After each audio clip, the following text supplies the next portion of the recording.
great pleasure to be back in this beautiful city, which I was there more often, and to be able to share with you the findings of a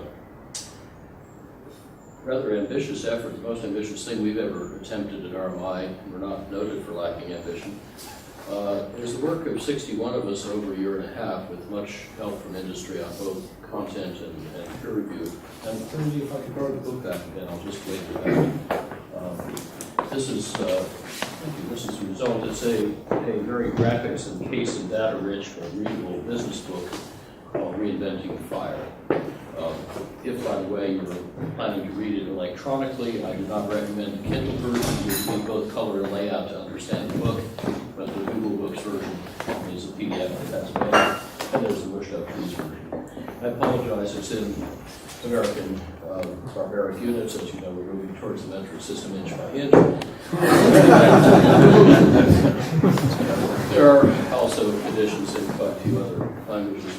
And it's introduced by the president of Shell Oil Company and chair of Exelon, which is the biggest nuclear, third biggest coal-fired electric company in the country.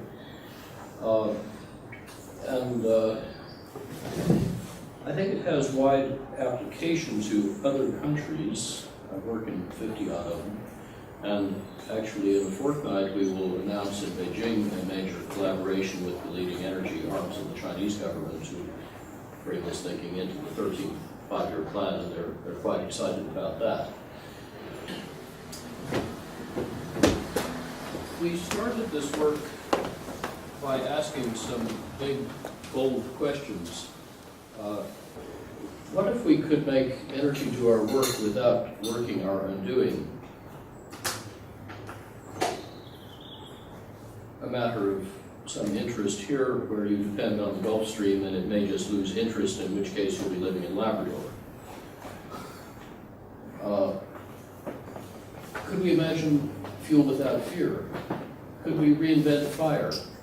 And we chose that big poetic title because millions of years ago fire made us human and fossil fuels made us modern.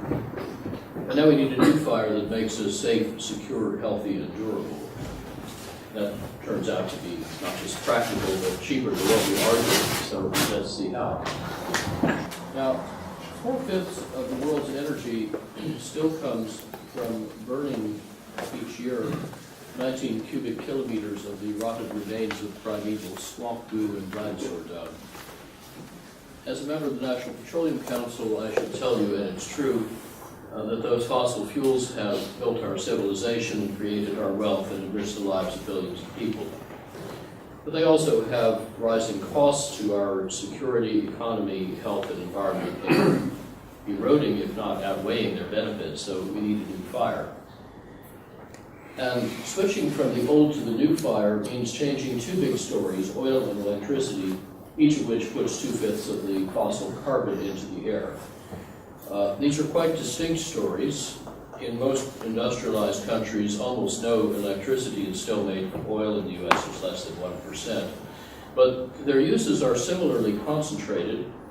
3/4 of U.S. oil fuels mobility, 3/4 of U.S. electricity powers buildings, the rest of both powers factories. So very efficient transport and buildings and factories. We'll save a lot of oil and coal and natural gas that can displace both. But today's U.S. energy system is not only inefficient, it's also disconnected, aging, dirty, and insecure. It needs refurbishment. But by 2050, it will become efficient, connected, and distributed with elegantly frugal autos, buildings, and factories, all relying on a secure, modern, and resilient electricity system. So we can eliminate our addiction to oil and coal by 2050 and use 1/3 less natural gas while switching to 3-fold more efficient use and 3/4 renewable supply. That's the transition I'll be describing for the U.S. And of course, all the way through, please be thinking about the Irish analogs and differences. I think we'll find the similarities are more important than the differences. By 2050, we found that this transition could cost the United States $5 trillion less in net present value than business as usual, counting carbon and all other external or hidden costs at zero value, a conservatively low estimate.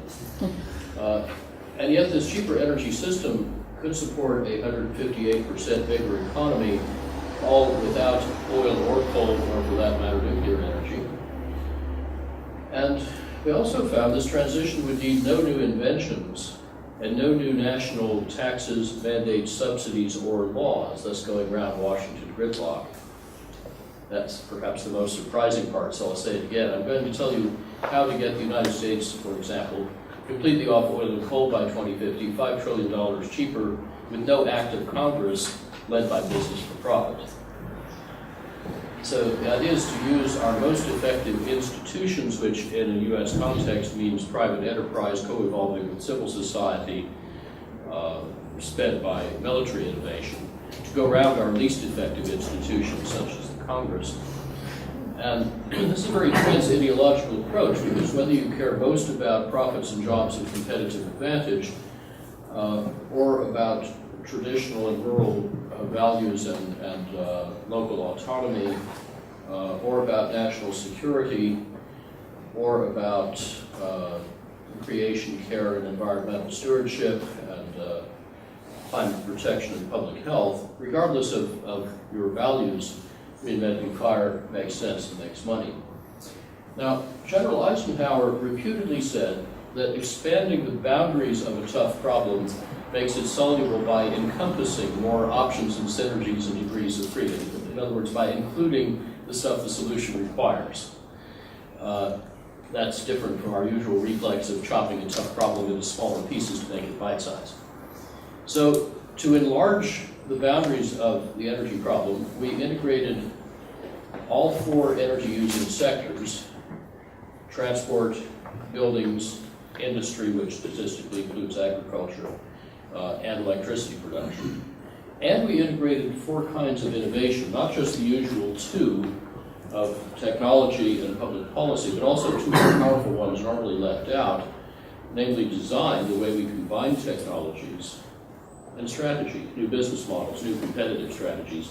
Those combinations turned out to be much more powerful than the sum of the parts, and they create some deeply disruptive business opportunities.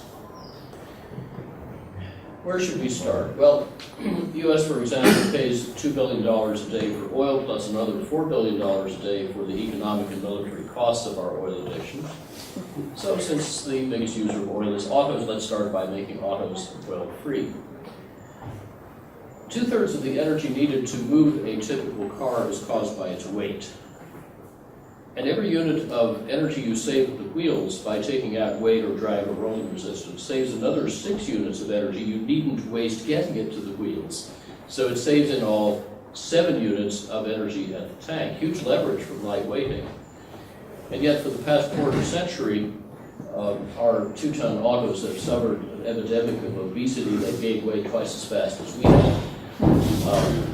But fortunately today, we have ultralight, ultra-strong materials like carbon fiber composites that can make dramatic weight savings snowball and can make autos simpler and cheaper to build. Lighter and more slippery autos need less force to move them, so their engine gets smaller. In fact, it gets small enough you can afford to electrify the propulsion, because you need 2 or 3 times fewer of those costly batteries or fuel cells. So they get smaller, lighter, cheaper, and the total purchase price of the vehicle falls to about today's level, whilst the driving cost per kilometer is much lower from the beginning. And these innovations in that sequence can transform automakers from wringing tiny savings out of essentially Victorian steel stamping and engine technologies to the steeply falling costs of 3 closely linked technologies, namely ultralight materials, their structural manufacturing, and electric propulsion. And if you're exploiting as an automaker 3 steep and synergistic learning curves whilst your competitor is out on the flat part of just one, you win. The sales of such vehicles can grow and the prices can drop even faster with a temporary fee-bate, that is, rebates for efficient new vehicles paid for by fees on inefficient ones. There are 5 such programs in Europe, plus 1 in Singapore. The biggest in Europe, the French one, although it's not revenue neutral, alas, tripled in its first 2 years the speed of improving auto efficiency, and that's even before the effect of essentially applying a societal discount rate to automakers' decisions about what to build could work through and change the product slate. That's about 90% of the effect. That's still to come. Of course, for a country without an auto industry, just buying them, you're sort of at the mercy of what the market provides, but you will certainly have buyers making very different choices if they can take a long view and look at all 15 years worth of fuel savings when they make a vehicle purchase decision, rather than just looking at the first 1 or 2 or 3 years as they do now. So it's as unimportant a decision as whether to buy floor mats. By the way, the auto dealers will make a lot more money on the efficient units as well. Now, the resulting shift to electric autos will be as game-changing as shifting from small refinements in typewriters to the dramatic Moore's law-driven gains in computers. Information technology is now America's biggest industry, typewriter makers' advantage. So vehicle fitness opens a powerful new automotive competitive strategy that has caused somewhere between 4 and 7 automakers to adopt it or be in course of adopting it right now, along with the U.S. Department of Energy, which was finally persuaded last year that rather than trying first to make batteries cheaper, it makes more sense to make batteries fewer by designing the car properly. Then you sell a lot of cars, then the batteries get cheaper, so you get to the same goal with less time, cost, and risk. Now, a lot of different countries could be leading this automotive revolution. The barriers are formidable, but they're much more cultural than they're technical or economic. Detroit's new leaders, having had their minds wonderfully concentrated by 2 bankruptcies, are starting to take this very seriously for helping. But actually, the current leader is Germany. Starting this year, Volkswagen will be in low-volume production of this carbon fiber 0.9 liter per 100 kilometer 2-seat plug-in hybrid, and BMW will be in mid-volume production of 2 models, and this one and a more sporty variant, starting with about 30,000 a year, of a carbon fiber electric car. They confirm that the carbon fiber is paid for by needing fewer batteries, and their CEO says in speeches, "We do not intend to be a typewriter maker," because he could look across Munich to where, until I think 92, Olympia used to make excellent typewriters. There are some, and by the way, Audi recently showed a carbon fiber plug-in hybrid concept SUV rated at under 0.9 liters per 100 kilometers. It's very similar to the design 13 years ago.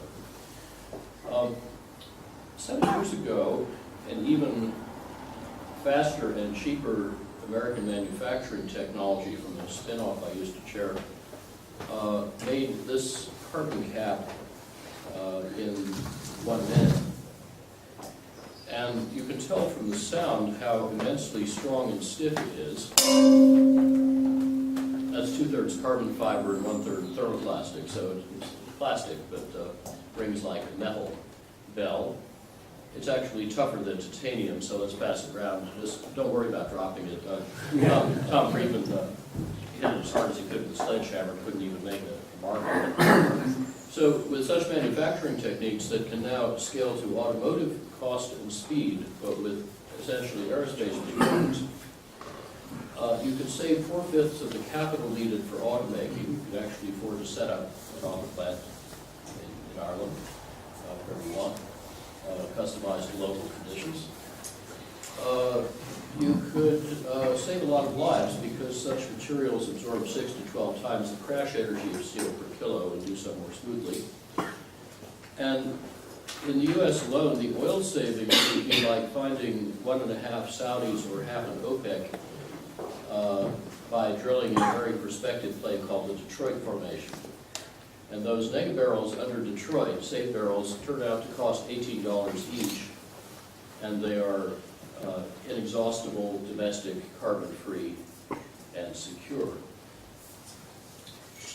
Now, those German cars use a process that's much faster and more economical than the carbon fiber race cars, but it's more, it's actually sort of derived from the way we make aerospace advanced composites. And in aerospace, you have 1,000 times lower volume and higher cost than you would need for series production of cars. But I started to get encouraged this enormous gap might be bridged when I met a young engineer at the Lockheed Martin Skunk Works, Dave Taggart, Scottish lad, and he had figured out how to make a Joint Strike Fighter airframe 95% out of advanced composite, but 1/3 lighter and 2/3 cheaper than the 72% metal normal design, because it was designed on a clean sheet to be optimally makeable from carbon, not from metal.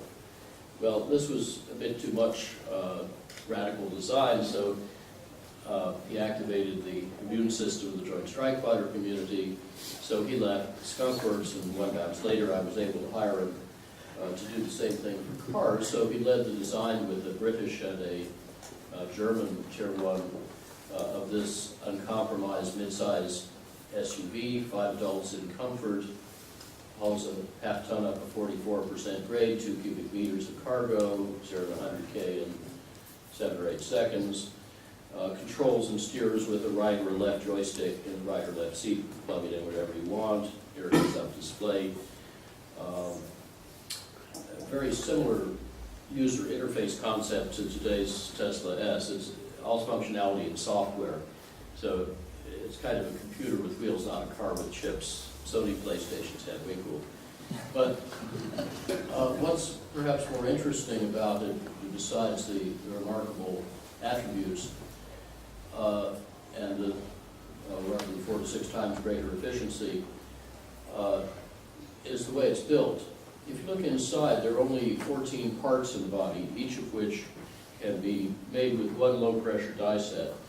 In a steel SUV body, you'd have 10 or 20 times more parts, each with an average of 4 progressive steel stamping die sets. So you save off the bat about 98 or 99% of the tooling cost. Each of the parts can then be lifted with 1 hand and no hoist. The biggest part on the side I can briefly lift with 1 finger. And the parts have clevis joints that snap precisely together, self-fixturing for bonding, so you don't need the robotic body shop. And if you lay color in the mold, you don't need the paint shop either. They're the 2 hardest and costliest steps in making the car. Altogether, you save 80% of the capital in automaking. And the propulsion system gets 2/3 smaller, hence lighter and cheaper. All these savings together pay for the carbon fiber. That's how the ultralighting is approximately free. So the $18 a barrel is not to pay for the carbon fiber. That's already covered. It's to pay for the electrification. And the carbon fiber itself is about to get much cheaper. And of course, you also make weight-saving snowball through this series, and you keep going around this loop until things that made it cost more actually turn into things that make it cost less. And a lot of parts don't simply get smaller when you're supporting less weight, so you need less suspension to hold it up, less engine to move it, less brakes to stop it. A lot of parts go away. In a good series, hybrid, you would not need transmission, clutch, flywheel, axles, differentials, drive shaft, U-joint, starter, alternator. When that kit goes away, you get jumps in weight saving, which then compound around this spiral some more, saving still more weight, because the less weight you have, the less weight you need. How far can you go? Well, using the same design process we borrowed from the Skunk Works and offered to Toyota, they designed 6 years ago this concept car that has the same interior volume as a classic Prius hybrid, but half the fuel use and 1/3 the weight. 420 kilos for a plug-in hybrid, 400 kilos for a regular hybrid. And just in case anyone thought they were doing this for amusement, the previous day, Toray, the world's biggest maker of carbon fiber, announced a big factory to mass-produce carbon fiber car parts for Toyota, not a phrase previously much heard in the industry. 4 other automakers later joined that consortium. So BMW and Volkswagen will soon have worthy competitors, and not only in Japan. And of course, any kind of advanced powertrain is enabled by this sort of ultralight platform. Sorry about wheels. But when you make the car so efficient that it will cruise on the highway on the same power to the wheels that a normal SUV uses on a hot afternoon to run the air conditioner, you're using 3 times less power to move the car, so the hydrogen tanks for a normal range, 530 kilometers, get 3 times smaller, so you don't need any breakthrough in storage. These are off-the-shelf tanks that have been around since the 90s, extremely safe. And the fuel cell gets 3 times smaller. So on normal assumptions that every doubling of cumulative production volume cuts the real cost 20%, you would need about 30 times less cumulative production to get down to a competitive price on the fuel cell. And indeed, the industry is already down to a lower price than our analysis assumed. So this cuts a decade or 2 off the deployment time. I mention this because if you end up making more wind power than you actually require, onshore or offshore, you may make a lot more money selling each electron with a proton attached than selling hydrogen. That could be a very interesting way to diversify your energy supplies and absorb some of the variability of the wind power. Now, the same physics and the same business logic apply with variations to heavy vehicles as well. For example, 2/3 of the energy it takes to move a heavy lorry over the road is air drag. Well, it doesn't look all that different from this Quebec bus, which has halved air resistance through more subtle design details. And altogether, you can triple the efficiency of heavy lorries. This is starting to move nicely towards the market, and already just design and logistical improvements are enabling Walmart to haul each case of merchandise in its heavy lorry fleet, the biggest civilian fleet in the world, with 44% less fuel than they used in 2005. We also have triple to quintuple efficiency airplanes on the design screens of places like Boeing, NASA, and MIT. So when you add up all the heavy vehicles, there's almost $1 trillion of net fuel saving to be had in the U.S. And of course, those are all global products that you would be able to buy as well. And similarly for light and medium cars.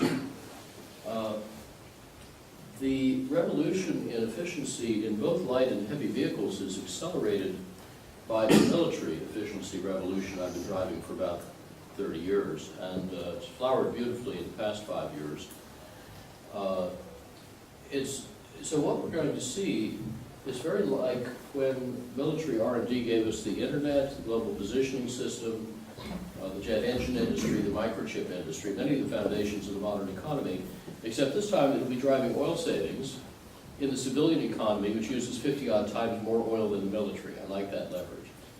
And the result will be that we won't need the oil, we won't need to fight over the oil, and our warfighters can have negative missions in the Persian Gulf and the South China Sea, mission unnecessary. They really like that idea. There are also, of course, ways to get better access with less driving.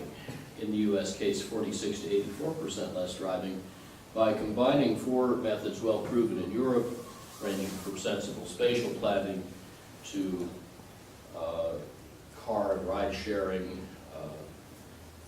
enabled by smart IT, and we've also proven a nice method for charging drivers for road infrastructure by the kilometer, not by the liter. So when you combine all that, you can save $1.4 trillion by driving less to get where you want to be, and preferably be already where you want to be so you need to go somewhere else.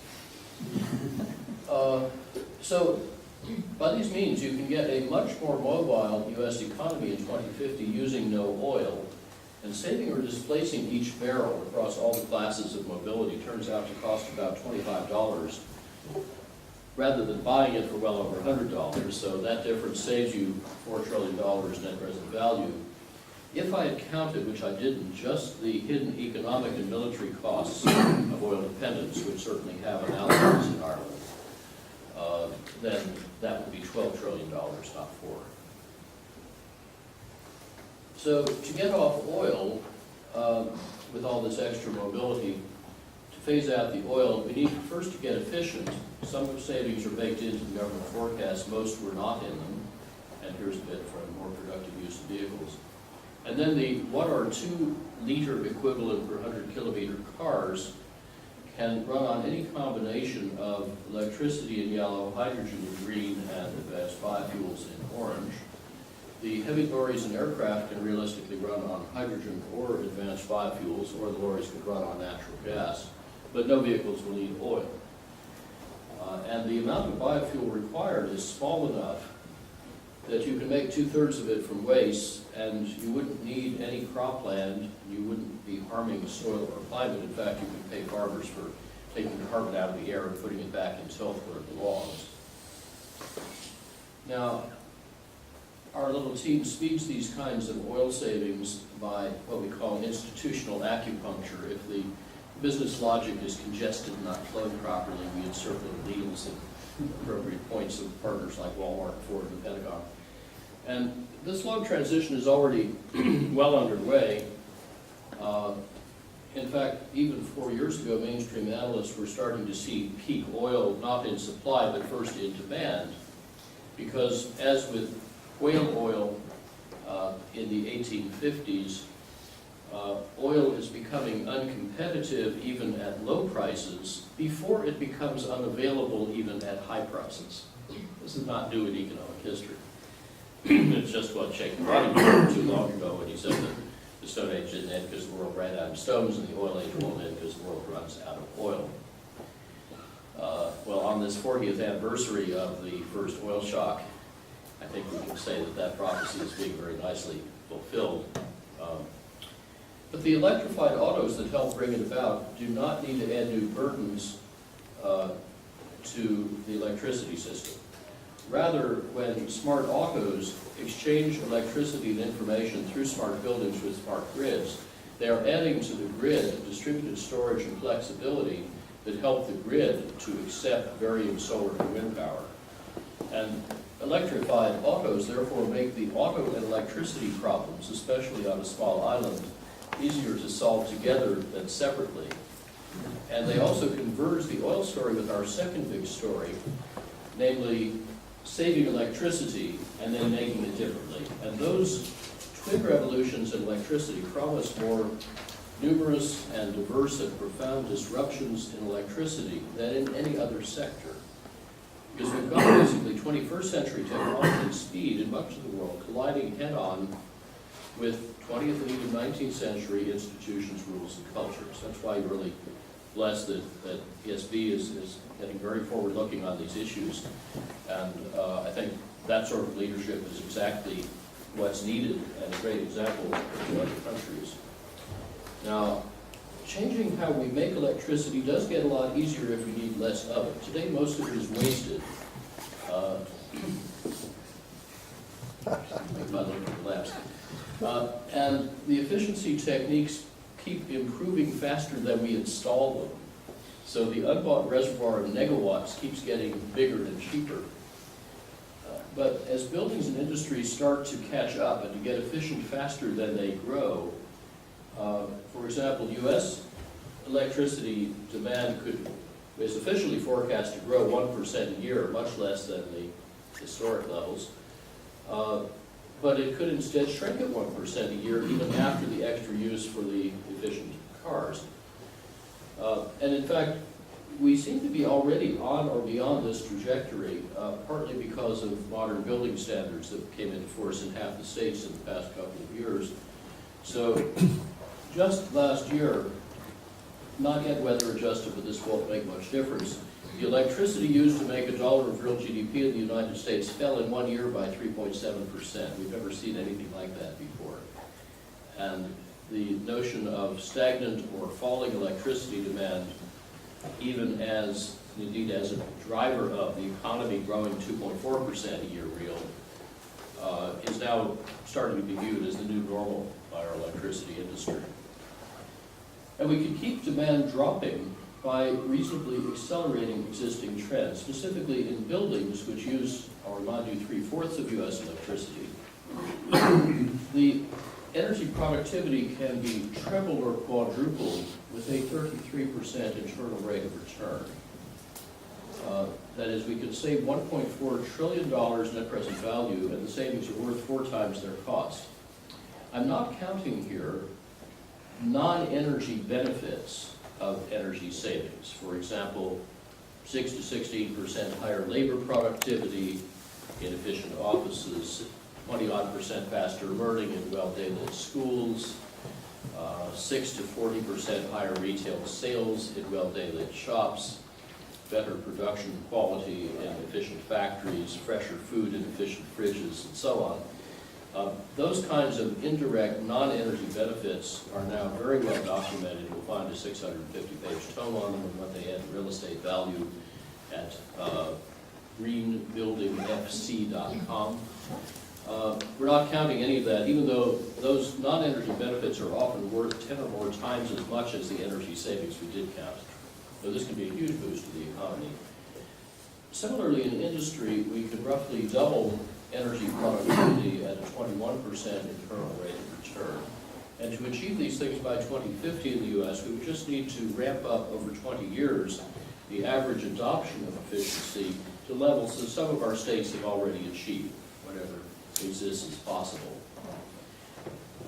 I think the average efficiency potential in Europe is not greatly different. A lot of the details differ, but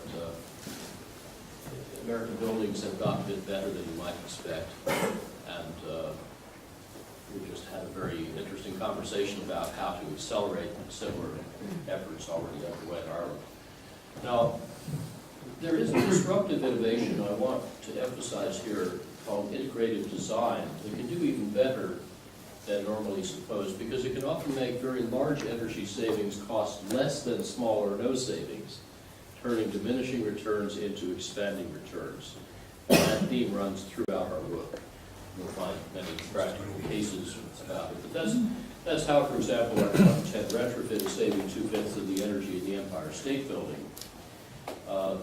We first set up a little temporary window factory on the vacant 5th floor, and some of the Teamsters remanufactured all 6,514 double-glazed windows on site into super windows that insulate 3 or 4 times better and are essentially perfect in letting in light but blocking heat. And that plus other improvements then cut the maximum cooling load by 1/3, and that meant we could renovate smaller chillers instead of adding bigger chillers. So that saved $17 million of CapEx, which paid back most of the cost right away of the rest of the improvements and cut the payback on the net investment to just 3 years. There was a major energy service company that also offered a 3-year payback, but they didn't get the job because their savings were 6 times smaller.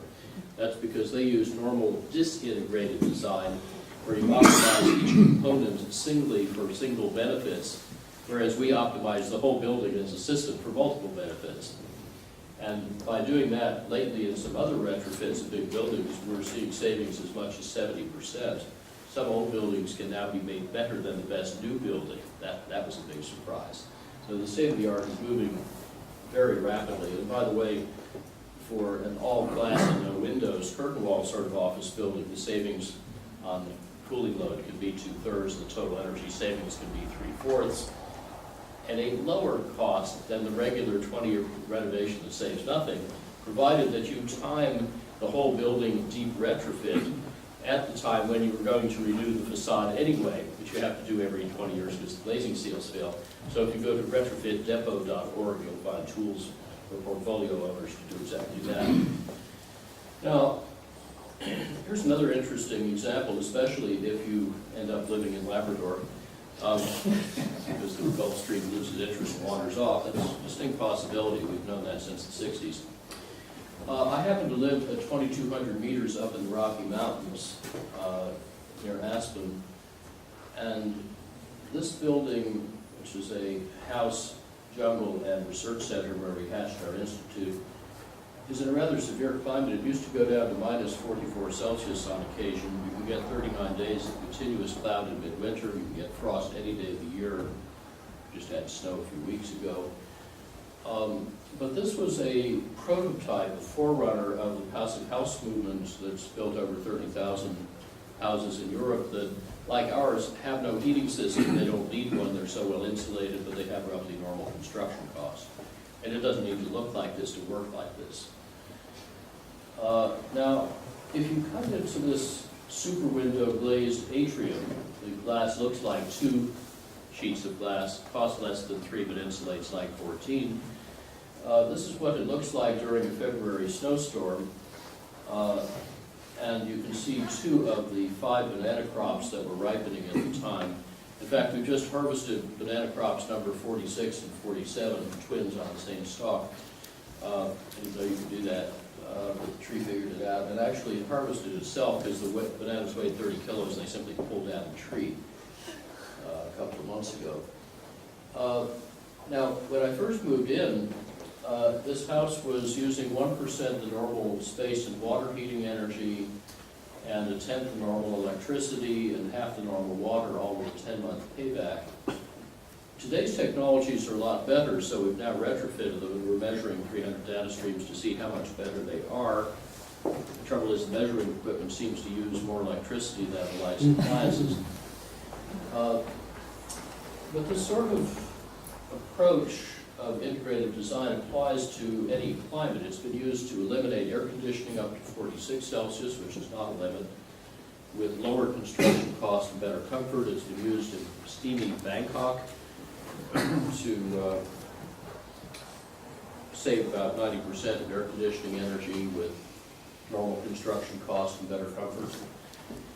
And wherever you are, the idea is to get multiple benefits from single expenditures. So this white arch holding up the middle of the building has 12 functions, but it has only 1 cost.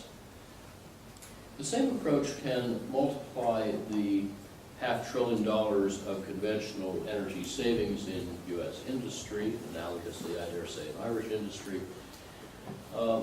Dow Chemical, for example, has already captured over $9 billion of savings on a $1 billion investment, but there's more to do. And just for example, 3/5 of the world's electricity runs motors, and half of that runs pumps and fans. We can make pumps and fans a lot better. We can do 35 things to typical existing motor systems to save about half their energy with a 1-year payback. But first we ought to do bigger and cheaper savings that are normally ignored. They're not in any official study or forecast. They're not in any implementation program I know of. They're not in any engineering textbook I've seen. For example, pumps. The biggest use of motors move liquids through pipes. But a typical industrial pumping loop was redesigned by a Dutch colleague to use at least 86% less pumping energy, not by getting better pumps and motors, often worthwhile, but just by replacing long, thin, crooked pipes with fat, short, straight pipes.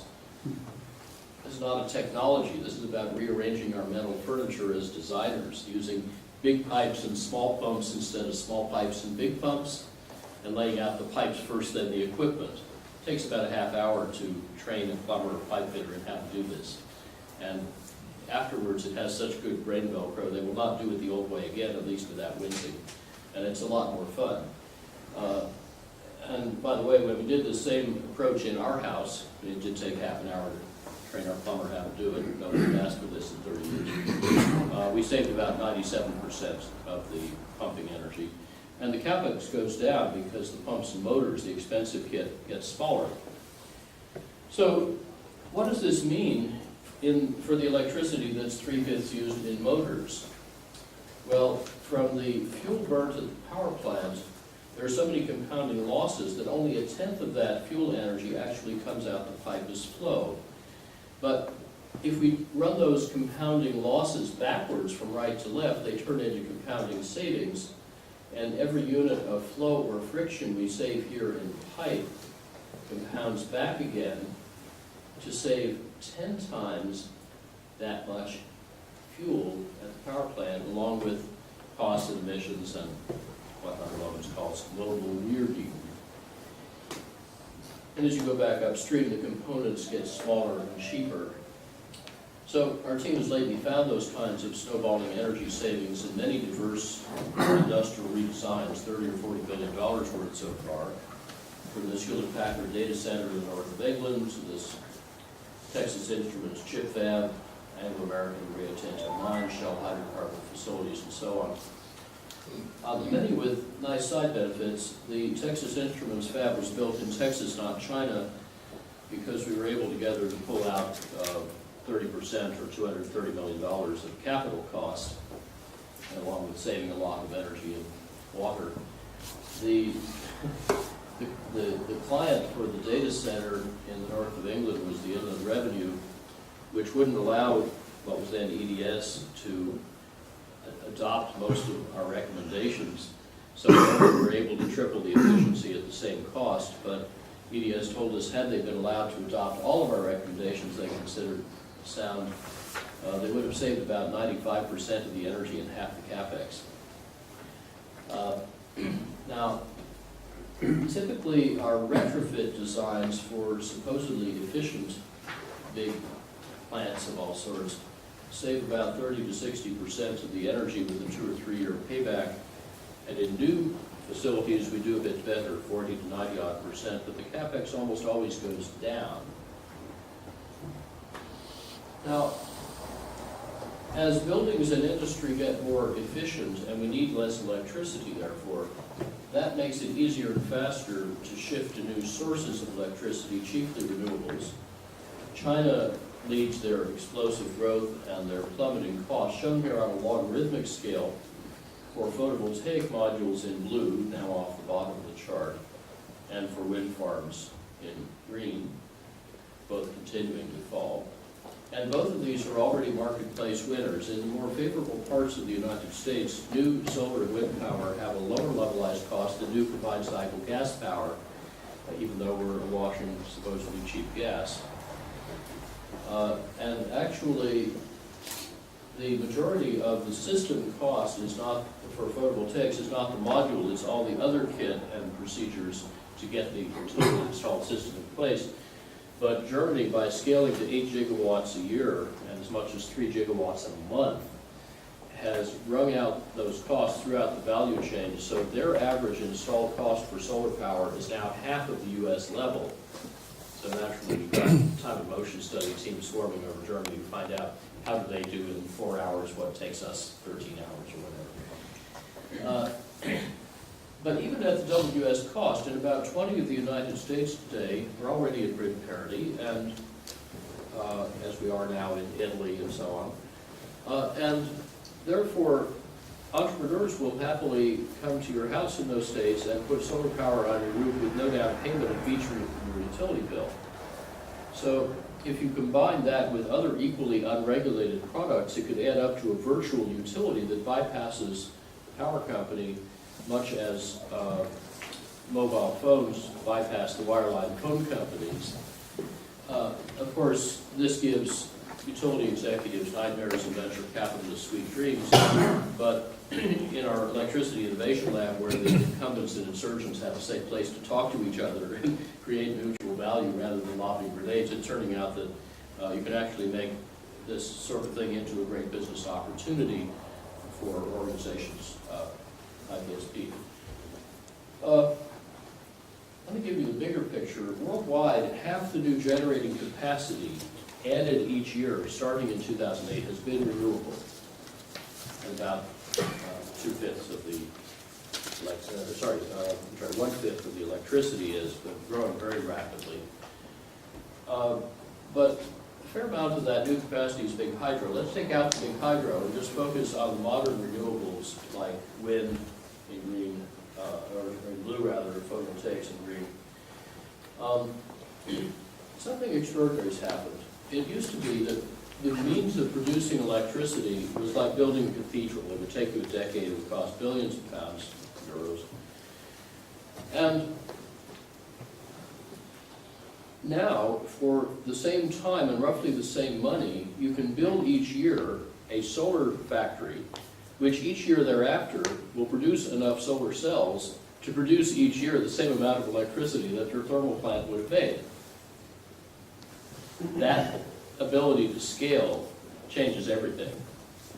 I was just in a Chinese factory that makes several gigawatts of solar cells every year. They just stamp them out 24/7. And that is how the global clean energy sector has been able to scale so fast, and over 1 million European jobs, even in the US, which lags a bit. We now have more solar or wind jobs than we have coal or steel jobs. And if you look at the last full year's data we have for 2011, this next to last point, in that year, the modern renewables, the non-hydro renewables, invested their trillions of dollars since 2004.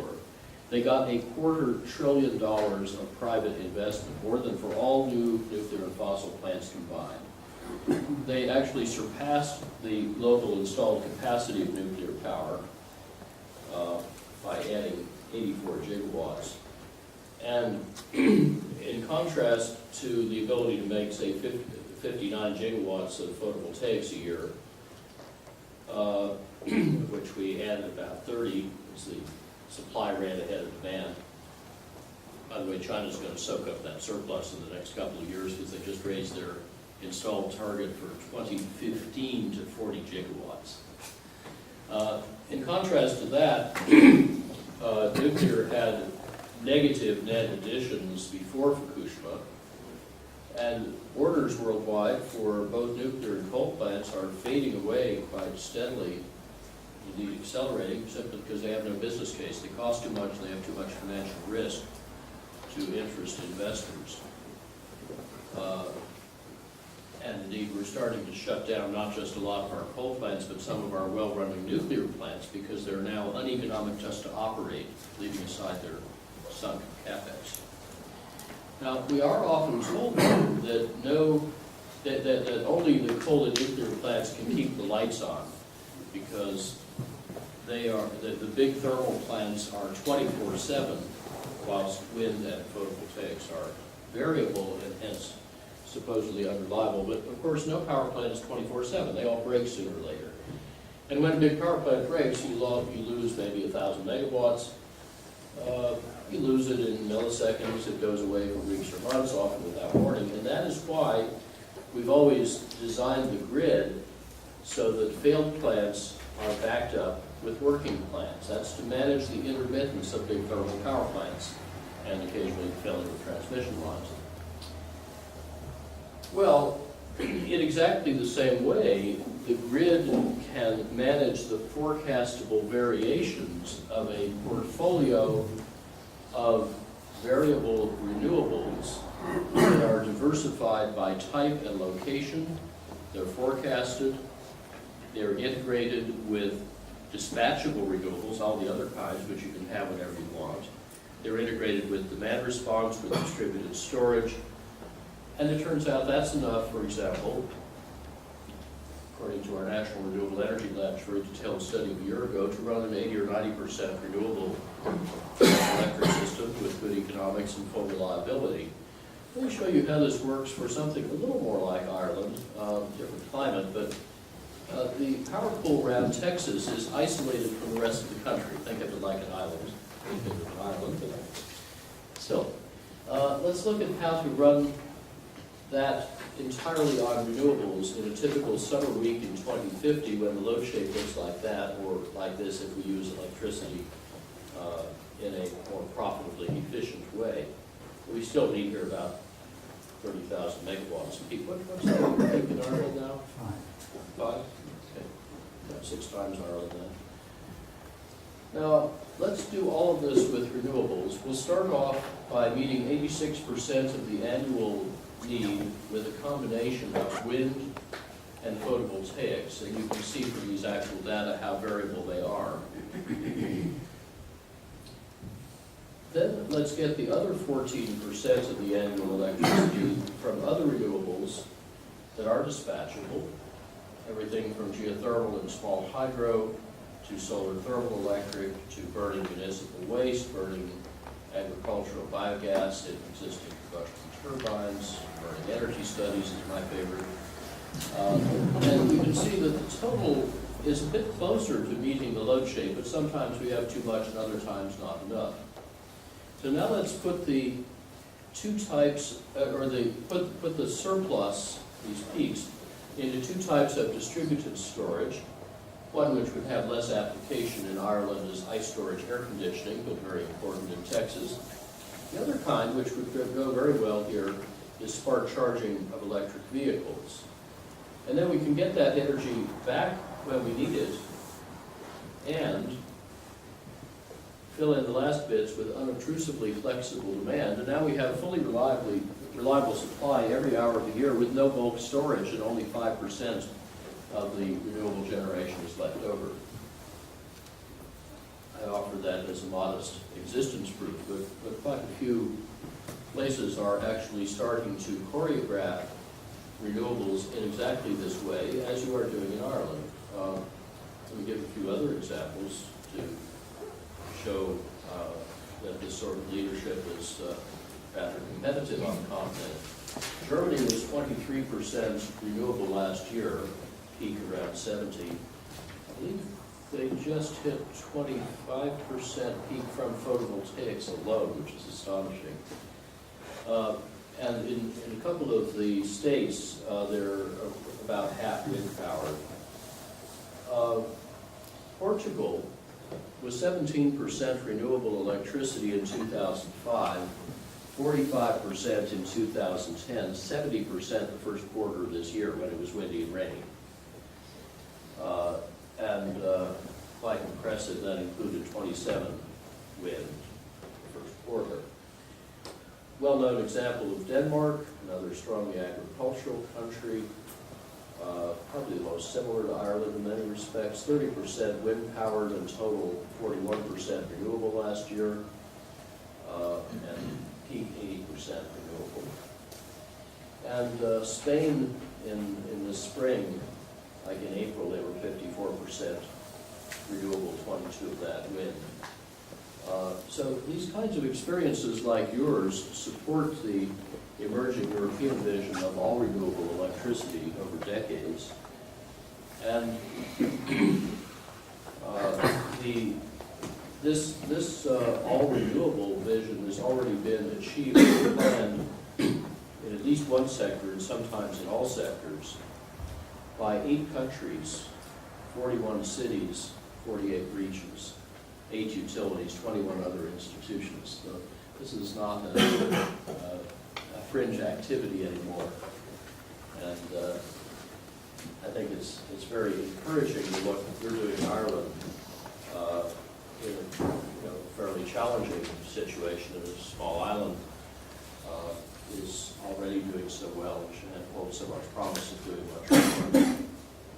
And as for the notion that variable means unreliable, these are all the French data on wind power combined for December 2011, which was very stormy. They had tempest Joachim, for example. You can see the very sharp changes in wind output shown in red, but the blue is the forecast of wind output one day ahead. I'll bet we wish we could forecast demand that well.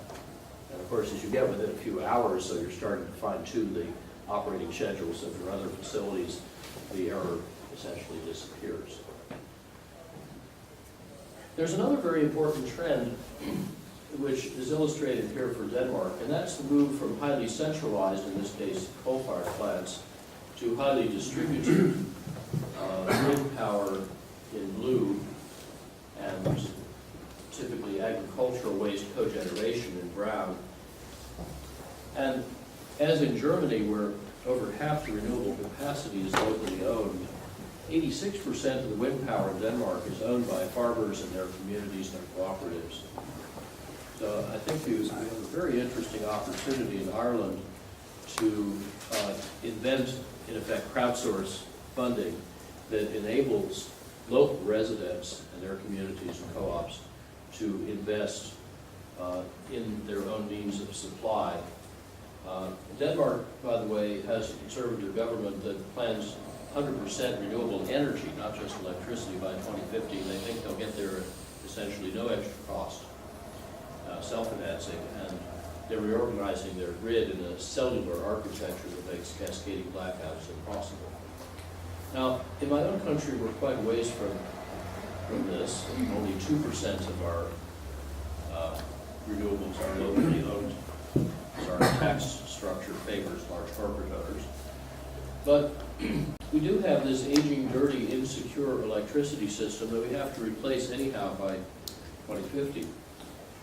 And whether we replace it with more of what we've got, or with new nuclear build and so-called clean coal, or with centralized renewables, or with more distributed renewables, turns out all those futures cost the same within the noise. But they differ profoundly in risk around national security, fuel, water, finance, technology, climate, and health, 7 kinds of risk. For example, we have an over-centralized grid that is very vulnerable to cascading and potentially economy-shattering blackouts, whether caused by bad weather on Earth or in outer space, superstorms, earthquakes, physical attack, cyber attack. But that blackout risk disappeared, and all the other 6 kinds of risk are best managed with distributed renewables reorganized into microgrids that normally exchange power freely, but can disconnect fractally, reconnect seamlessly, and thus work with or without the grid. On the Danish model, and this is indeed the Pentagon's strategy now for military power supply, because they need their stuff to work. So some of the rest of us, when they're defending, and my own house works this way, I can tell you it's very reassuring to live in an uninterruptible power supply that works with or without the grid. Occasionally you can go outside and see if your neighbor's lights are on, but your own lights are certainly on. And it doesn't cost extra to do this on a national scale as part of your smart grid evolution. But it would be a huge gain in your individual community and national security, as well as in entrepreneurial opportunity, innovation, and customer choice. So let me summarize the electricity story. Together, efficient use and diverse, distributed, renewable, resilient supply are starting to take over the whole sector. It used to be that our power companies would just buy big stations of various kinds and maybe a bit of efficiency of renewables, and we would reward them for selling us more electricity. There's no reason to do that. And in 15 of the United States for electricity and 20 for gas, we changed the rules. So instead, we reward the providers for cutting our bills. So we and they have identical incentives, not opposed incentives. This has a quite miraculous effect on culture and behavior, and it means that the investment goes other way up, that they start investing massively in efficiency, demand response, renewables, combined heat and power, distributed storage, smart grid, ways to blend everything together reliably with less transmission and little or no bulk storage. And that's especially true in the 3/5 of the United States where the efficiency and demand response, the demand side resources, are allowed to bid into what were previously just supply side auctions. Because it's so much cheaper to save electricity than to produce it, that the demand side options tend to win the auctions. So our energy future is not fate but choice. And I'm going to skip a thing here on shale gas. We'll go back to that if you like. But I just want to emphasize how flexible our choice is. Around 1975, U.S. government and industry all insisted that the energy used to make $1 of GDP could never go down. So it was quite heretical when I said it could go down several-fold. What happened? Well, so far it's down by over half. But now we have much better technology, 3 times cheaper than it used to be for saving electricity. We have integrative design, we have better finance and marketing and delivery channels. So we now have a very clear line of sight to how to treble efficiency all over again and even lower cost. So to solve the energy problem, we just needed to enlarge it and integrate it. The results may at first seem astonishing. They certainly surprised even us. But as Amory Lovins said, only puny secrets need protection. Big discoveries, he said, are protected by public incredulity. Now, combine the electricity and the oil revolutions, and you have the really big story of reinventing fire, where business enabled and sped by smart policies and mindful markets can lead a country like mine, or I dare say like yours, off oil and coal by 2050, saving lots of money, growing the economy, in this case 2.6-fold, strengthening security, and by the way, cutting carbon emissions 82 to 86%. Now, if you like any one or more of those outcomes, you could support this transition without needing to like every outcome, and without needing to agree about which outcomes are most important. So focusing on outcomes, not motives, can turn gridlock and political conflict into a unifying solution to our common energy challenge, and by the way, also give the most effective solutions to the big global problems that hazard every country's security and prosperity. So our little thing to do tank helps smart companies and occasionally governments to get unstuck and speed this journey by many sectoral initiatives and projects. Of course, there's a lot of old thinking still about, too. Former Alderman Marie Strong sometimes says that not all the fossils are in the fuel. But as Edgar Willard reminded us when he chaired DuPont, companies hampered by old thinking won't be a problem, because in the long run they won't be around. Now, what I've described for you is not just a once-in-a-civilization business opportunity. It's one of the greatest transformations in the history of our species, because we humans are really inventing a new fire, not dug from below, but flowing from above. I've even heard theologians talk about energy from hell and energy from heaven. And the new fire is not scarce but bountiful. It's not local but everywhere. It's not transient but permanent. It's not costly but free. And but for the transitional tail of natural gas and a bit of biofuel grown in ways that sustain and endure and support world culture, this new fire is flameless. And efficiently used, it really could let energy do our work without working our undoing. Now, each of you owns a piece of that big prize, and our book details how each of you can capture that opportunity in ways I think could be adopted or adapted to Irish conditions, and no doubt we'll come up with many new tricks that we'll want to use elsewhere. So with the conversation begun at reinventingfire.com and a TED Talk and a Foreign Affairs paper and various other resources here, let me invite you each to engage more with us, with each other, with everyone in Ireland, to help make your country and the world richer, fairer, cooler, and safer by together reinventing fire.